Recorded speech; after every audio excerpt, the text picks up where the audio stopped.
You are looking at a plant that can fuel every engine you own. Diesel truck, gasoline car, generator, tractor, lawnmower, every single one. The Amish in Lancaster County, Pennsylvania, are growing it right now, legally, in the same fields their ancestors planted 300 years ago. This plant does not produce one fuel. It produces two fuels, one for diesel engines and one for gasoline engines. No modifications to the vehicle, no special parts, no trip to a mechanic. In 2010, the University of Connecticut proved something with a single number that the oil industry wishes you had never seen. 97%.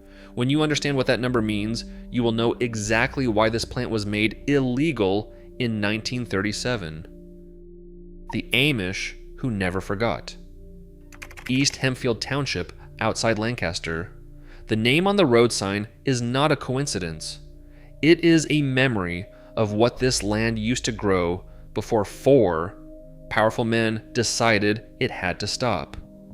Drive out to meet an Amish farmer in this county, and you will find something that should not exist according to everything the oil industry has spent a century telling you.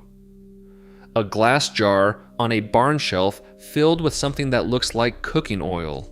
A small diesel tractor. An engine that turns over on the first try with no hesitation, no cough, no black smoke. Ask where the fuel came from, and the answer is a pointed finger toward the field behind the barn. It was grown there. The plant is hemp. Industrial hemp, cannabis sativa. And the confusion between hemp and marijuana was manufactured on purpose. Industrial hemp contains less than 0.3% of 1% THC. You could consume an entire bale of it and feel nothing but a sore throat. The 2018 Farm Bill made it federally legal to grow, process, transport, and sell industrial hemp anywhere in the United States. As legal as corn. As legal as wheat. But for 80 years before that bill, hemp was treated the same as a narcotic. The reason had nothing to do with anyone getting high. It had everything to do with fuel, money, and 4 men who had more of both than anyone else in America. One plant, 2 Fuels hemp seeds, contain roughly 30 to 35% oil by weight. That oil can be extracted with a simple cold press, the same kind used for olive oil. Once you have the oil, it converts into biodiesel through a basic chemical process. Mix it with methanol and a small amount of lye.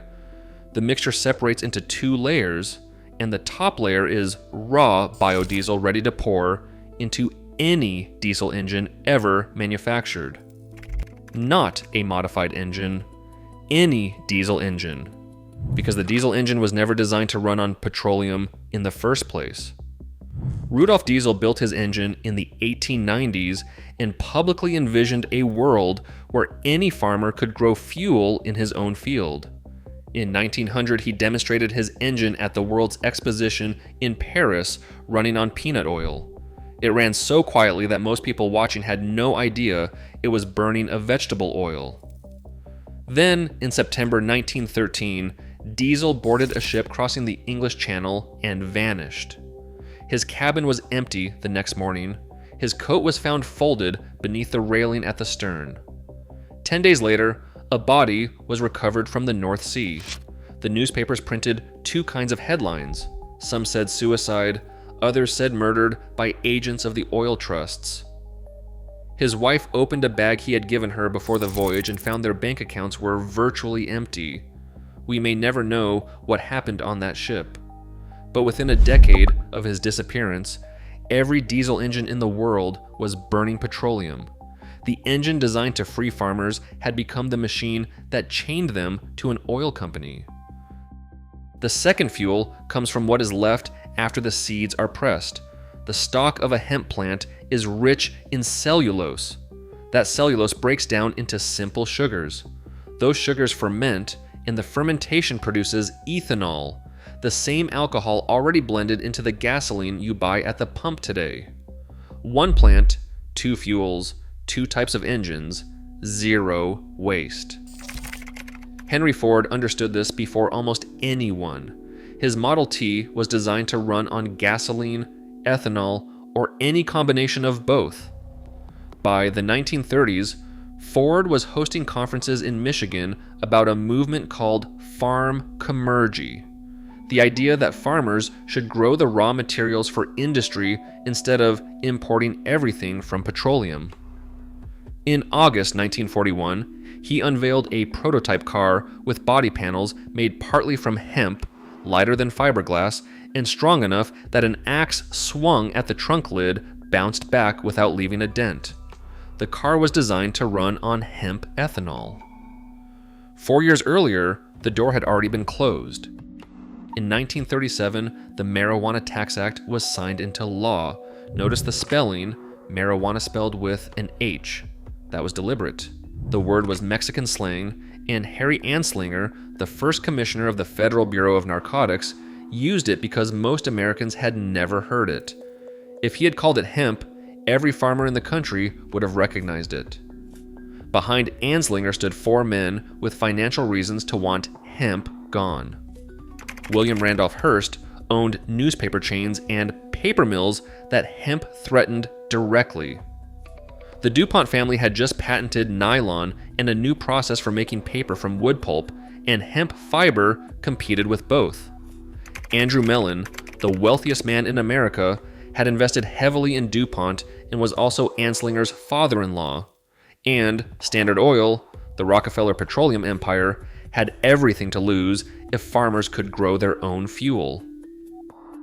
That same year, a blend called Agrol was selling at 2,000 service stations across the American Midwest. An ethanol gasoline blend made from crops, backed by the same commergy movement Ford had championed. It worked. Customers came back. Then the petroleum industry lobbied against every tax incentive that could have helped it compete. Between 1933 and 1939, petroleum interests killed 19 federal bills and 31 state bills supporting alcohol fuel blending. By 1939, the Agrol plant had closed. 2,000 stations vanished from the map in under 3 years.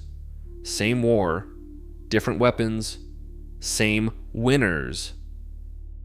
What the Amish never forgot. The Amish settled Lancaster County in the early 1700s and began planting hemp around 1710. So much hemp was harvested that when Lancaster County was officially formed in 1729, an entire township was named Hempfield.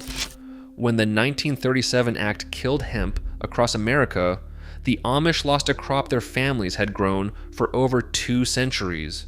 They adapted, as they always do, but the knowledge never disappeared. It lived in barn conversations and kitchen tables, passed from grandfather to grandson, while the rest of America forgot the plant existed.